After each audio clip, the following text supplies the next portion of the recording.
బాధుడే బాధుడు.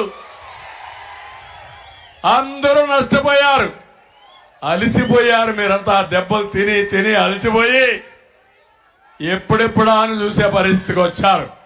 మళ్లీ నిన్న బయలుదేరాడు కొత్త భిక్షగాడు, కొత్త నాటకం. బాబాయిని గొడ్డలతో లేపేసింది ఎవరు తమ్ముళ్ళు అని అడుగుతున్నా.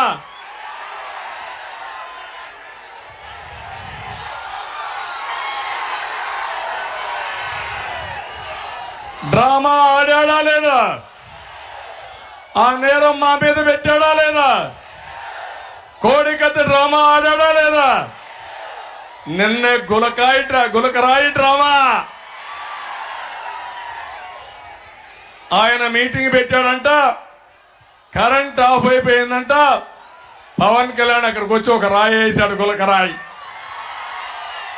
లేకపోతే చంద్రబాబు నాయుడు ఒక కుట్ర చేశాడు, హత్యా ప్రయత్నం. అర్థం చేసుకున్నారా తమ్ముళ్ళు?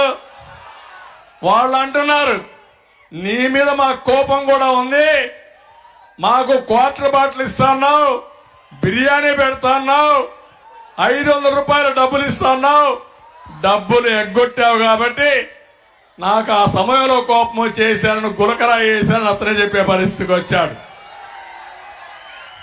ఓకే, నువ్వంటే మహానాయకుడు.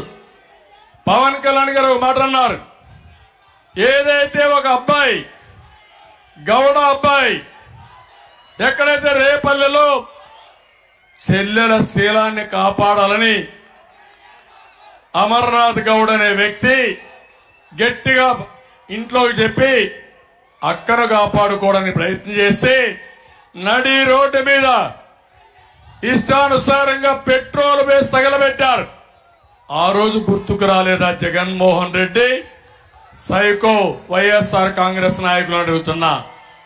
ఆ మాట అడిగాడు పవన్ కళ్యాణ్ గారు. ఇప్పుడు అంటున్నాడు ఆయన, నా మీద దాడి చేసినప్పుడు, పవన్ కళ్యాణ్ గారి పైన దాడి చేసినప్పుడు ఎప్పుడూ ఖండించలా. నేను ఖండించా, ప్రధానమంత్రి ఖండించారు, అందరూ ఖండించాం. కానీ ఇక్కడ ఒక విషయం మీరు గుర్తుపెట్టుకోవాలి, మేము ఏం మాట్లాడకపోయినా అర్ధ గంటలో మా మీద నెపం వేయడానికి మళ్లీ డ్రామాలు రాయుడు, డ్రామాతో మేము ముందుకు వస్తున్నాడు. అందుకే చెప్తున్నా, నీ మాట ఎవ్వరూ నమ్మరు, అది ఒక డ్రామా. నా మీద రాయి వేపిస్తావు, పవన్ కళ్యాణ్ పైన రాయి వేయించారు. మా మీద వేసిన రాళ్లు దొరికాయి, ఈ డ్రామా రాయుడి మీద వేసిన రాయి దొరికింది ఆ తమ్ముళ్ళు ఇంతవరకు? ఆ గులకరాయి కనపడిందా మీకు? ఏంటి రహస్యం? అది జగన్మోహన్ రెడ్డి ఆడే నాటకాలు. మాకు నాటకాలు వద్దు, మేము అడిగిన దానికి సమాధానం చెప్పమని డిమాండ్ చేస్తున్నా.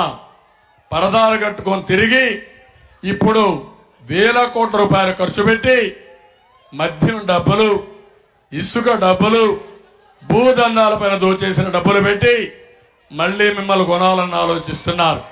నేను అడుగుతున్న డబ్బులకు అమ్మడిపోతారా మీరు అడుగుతున్నా? ఓటేస్తారా అని మిమ్మల్ని అడుగుతున్నా. మా దగ్గర డబ్బులు లేదు, నీతి ఉంది, నిజాయితీ ఉంది, నిస్వార్థం ఉంది. మళ్ళా మీ జీవితాల్లో వెలుగు తెచ్చే సామర్థ్యం మాకుందని మరొకసారి మీ అందరికీ హామీ ఇస్తున్నా.